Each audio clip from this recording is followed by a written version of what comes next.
Hello everyone, આજે આપણે બનાવવાના છીએ ચાઇનીઝ ફ્રેન્કી. તો આપણે સૌપ્રથમ બટાકાની ટિક્કી બનાવી લેવાના છીએ. તો અહીં મેં બાફેલા બટાકાને છાલ ઉતારીને એને મેશ કરી દીધા છે. હવે આપણે એનો વઘાર કરીશું. એક પેનમાં આપણે તેલ મૂકીને એમાં કાંદા એડ કરવાના છે, green chilli sauce, red chilli sauce, soya sauce, ketchup અને સેજવાન ચટણી. આ બધી જ વસ્તુને સરખી રીતે મિક્સ કરીને આપણે જે બટાકા બાફેલા હતા એ આમાં એડ કરી દેવાના છે.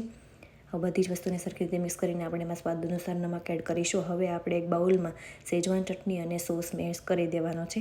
હવે આ ટિક્કી આપણે જે બટાકાનો મસાલો રેડી કર્યો હતો એની ટિક્કી બનાવી લેવાની છે અને એક લોઢીમાં 1 બાય 1 કોર્નફ્લોરમાં રગદોળીને આપણે એને ફ્રાય કરી લેવાની છે. બધી જ ટિક્કીને આપણે ફ્રાય કરી લઈશું. ત્યારબાદ મેં અહીં ઘઉંનો અને મેંદાનો લોટ બાંધી લીધો હતો. હવે હું રોટલી બનાવીને એને શેકી લેવાનું છે. ત્યારબાદ જે મેં સોસ રેડી કરેલો હતો એ આની ઉપર આપણે ચોપડી દેવાનો છે. ત્યારબાદ આપણે આની ઉપર ટિક્કી મૂકીશું કંઈક આ રીતે. હવે એની ઉપર આપણે કેપ્સિકમ એડ કરીશું, કાંદા એડ કરીશું, કોબી એડ કરીશું, ચાટ મસાલો, મરચી અને હવે આપણે એની ઉપર ચીઝ એડ કરવાના છીએ અને ફ્રેન્કીને આવી રીતે કંઈ વાળી લેવાની છે. તમે જોઈ શકો છો. હવે ફ્રેન્કીને આપણે 1 બાય 1 લોઢીમાં આપણે તેલ થોડુંક નાખીને આપણે એને સાતળી લેવાની છે.